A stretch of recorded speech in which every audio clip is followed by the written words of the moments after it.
Love भइलो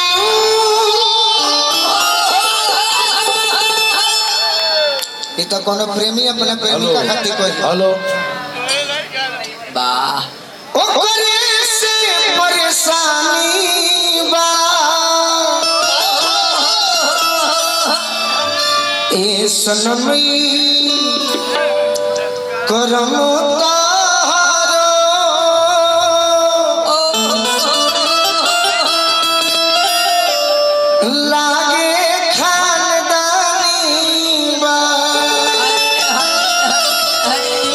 आज हम अपना कमलेश भैया के शादी के सालगिरह में आई बनी। हाँ जी 25 साल बीत गए निशा सही बात बाकी जो ही अभी भइल होई। हाँ जी पहिला साल माने आज से 24 साल पहले हाँ हाँ हमार भौजाई का कहले हुई है और कुछ कान में कही है आज से 24 साल पहले हमारी है भौजाई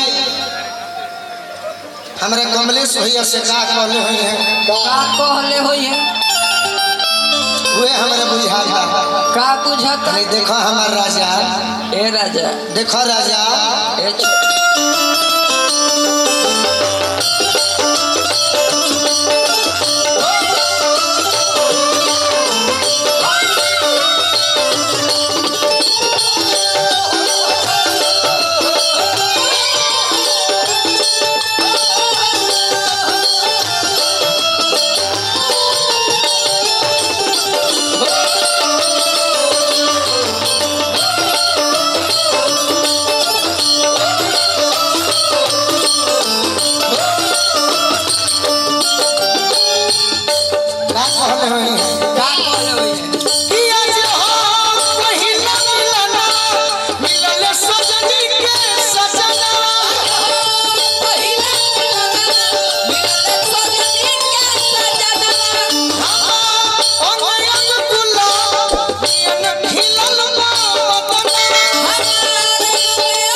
पति पत्नी अलगे कहीं बाकी मंच पर पति पत्नी हमनी के बनी जा तोहरो के अब भुला जातनी। हां नया कलाकार बड़ी तनी खड़ा है पतरकी के धरी ई तो रोजे भेटा तारी सही बात है नया भेटाई बड़ी बड़ी अफसर अरे के तो मन करता कि हमें मन करता तमसा नदी में बिग दी सोनी सोनी भागा अरे जब बिहान हो खेती जब रखी तो तू पहाड़िया रखी मुड़ी पटा अरे की आज राजा जी के बोले जवान हो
वाह मुकेश भैया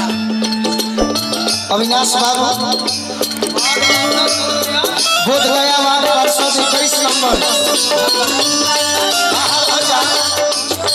भाई हमारा अविनाश भैया की ओर से जय हो 5100 रुपए के आशीर्वाद मिलल। वाह वार्ड 521 नंबर की ओर से भी आशीर्वाद मिलल। अति सुंदर आशीर्वाद की प्रतीक्षा में बार बार प्रणाम। हाँ जी आशीर्वाद कौन में बजेबू ए राजा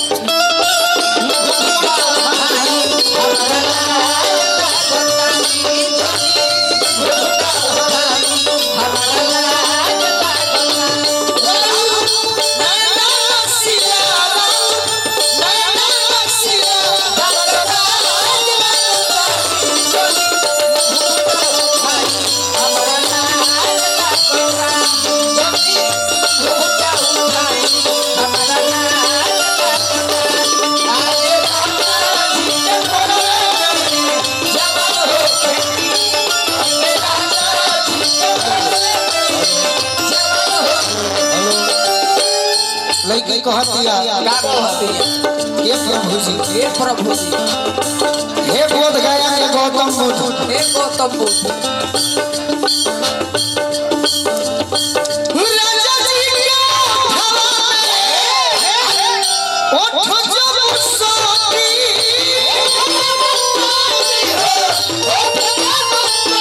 राजा जी के हवा में ओठ जब सोती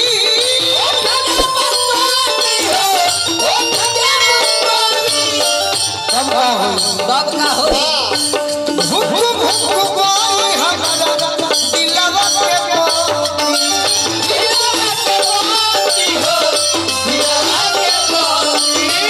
भुक भुक कोई हमारा दिलवा के मोती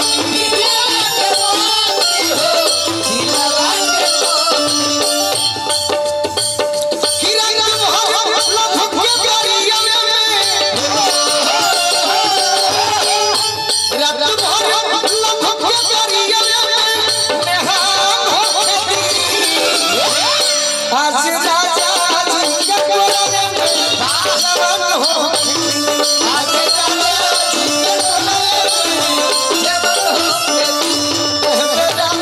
जी के कोरे में जवान होती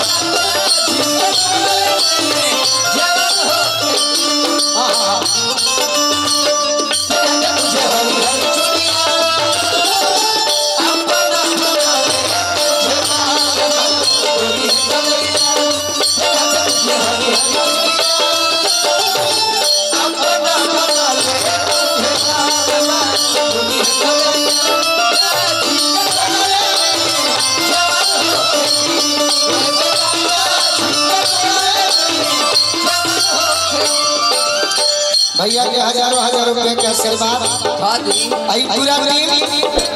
हमारा कमलेश भैया के बा सही बात कमलेश भैया के माने वाला पूरा टीम सब हमारे बड़ भाई ओ जहाँ गीत संगीत के क्षेत्र में हाँ जी गोलू राजा के भी माने वाला एक लाइन और सही बात ये शिवाजी हे शिवानी भाऊजी